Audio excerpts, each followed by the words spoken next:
ওম নমঃ শিবায়। নমস্কার প্রিয় দর্শক বন্ধুরা, আজ আমি আপনাদের সামনে একটি বিশেষ বিষয় নিয়ে আলোচনা করব, যা শুধু ভক্তি নয় বরং আপনার জীবনে এক আশ্চর্য পরিবর্তন আনতে পারে। আজকের আলোচনার বিষয় হলো শ্রাবণ মাসের শেষ সোমবার। এই দিনের এমন কিছু মাহাত্ম্য আছে যা জানলে আপনি নিজেও বলবেন, এটা তো আমার আগে জানা উচিত ছিল। শ্রাবণ মাস হলো শিবের প্রিয়তম মাস। শ্রাবণ মাস হলো হিন্দু পঞ্জিকার এমন একটি মাস যেখানে প্রতিটি সোমবার শিবের নামে উৎসর্গ করা হয়।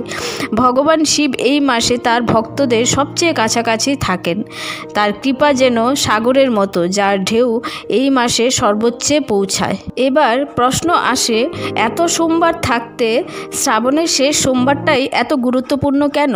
শাস্ত্রে বলা হয়েছে, শ্রাবণের শেষ সোমবারে শিব সর্বাধিক রুদ্ররূপ ত্যাগ করে কৃপাময় রূপ ধারণ করেন। এই দিনে ভক্তরা যে কোনো পূজা আরাধনা যদি করে থাকেন, তার ফল বহুগুণে বৃদ্ধি পায়।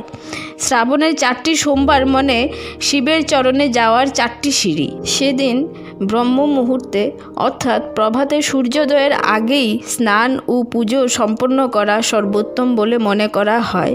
তারপর পরিধান করুন সাদা বা পরিষ্কার বস্ত্র। এবার মুখে গঙ্গাজল নিয়ে 3 বার বলুন, অচ্যুতায় নমঃ, অনন্তায় নমঃ, গোবিন্দায় নমঃ।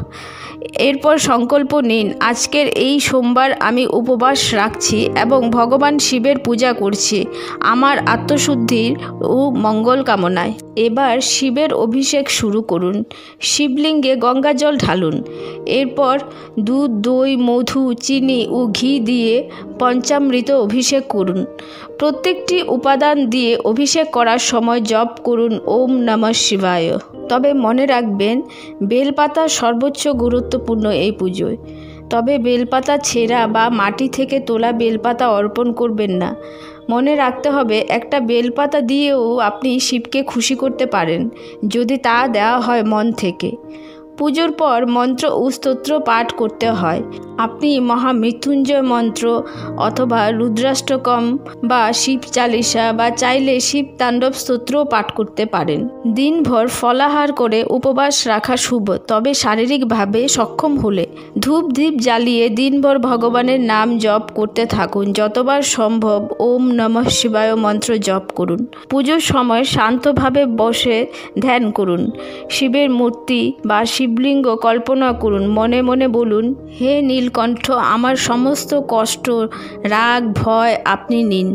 আমি যেন আপনার মতো শান্ত, স্থির এবং দয়ালু হতে পারি। পুজোর পর যেটি সবচেয়ে বেশি গুরুত্বপূর্ণ সেটি হলো কাউকে কিছু দান করা, বিশেষ করে গরিব বা অসহায়দের। ফল, খাবার বা জামা কাপড় দান করলে শিব তৎক্ষণাৎই সন্তুষ্ট হন। শিবের পূজার শেষে অবশ্যই আরতি করা উচিত। 2 হাত জোর করে শিবের সামনে প্রদীপ ঘোরান, দায়িত্ব ও ভক্তির সঙ্গে। একদিকে শঙ্খ বা ঘণ্টা বাজালে শুভ। শেষে সে আলো সমস্ত ঘরের চারদিকে ঘোরান। মহামৃত্যুঞ্জয় মন্ত্র অবশ্যই 108 বার, 1টি মালা বা সময় থাকলে 3 মালা জপ করতে পারেন। পূজার শেষে অন্তত 5 থেকে 10 মিনিট চুপচাপ বসে ধ্যান করুন। শুধু শ্বাসে বলুন ওম নমঃ শিবায়। এই ধ্যান করলে আপনি অনুভব করবেন এক শান্তি, এক গভীর ভালোবাসা, এক আভ্যন্তরীণ আলো। এবার সেদিন শিবকে খুশি করার কিছু গোপন টিপস আপনাদের বলছি। 1 গ্লাস ঠান্ডা দুধ দিয়ে শিবলিঙ্গে অভিষেক করুন। তাতে মানসিক শান্তি ও পারিবারিক কলহ দূর হয়। সেদিন কালো তিল দিয়ে শিবের পূজা করুন, তাতে সমস্ত পাপ দূর হয়। সেদিন দান করুন দুধ বা শস্য, তাতে শিব খুশি হন। আপনি সেদিন সংকল্প করুন, আমি আগামী 1 মাস প্রতিদিন একবার হলেও শিব নাম করব। আমি কাউকে কষ্ট না দিয়ে শান্তভাবে বাঁচার চেষ্টা করব। আমি প্রতিদিন অন্তত একবার নিজের ভুল খুঁজে দেখব। এই সংকল্পে শিব নিজে সহায়ক হবেন। যারা দুস্থ, অসুস্থ বা কষ্টে আছেন তারা বলুন, হে শিব, আমি কিছু দিতে পারি না বা কিছু করতে পারি না, শুধু তোমার নাম ধরি। তুমি নিজেই আমার পথ দেখাও। এই সরলতাই মহাদেবের হৃদয়কে কাঁদিয়ে তুলবে। আর যেসব কাজ সেদিন ভুলেও করবেন না সেগুলো হলো, শিবের পুজোয় কখনো ছেঁড়া বেলপাতা দেবেন না, কোনো পবিত্র মন্ত্র উচ্চারণ করতে গিয়ে হাসি ঠাট্টা করবেন না।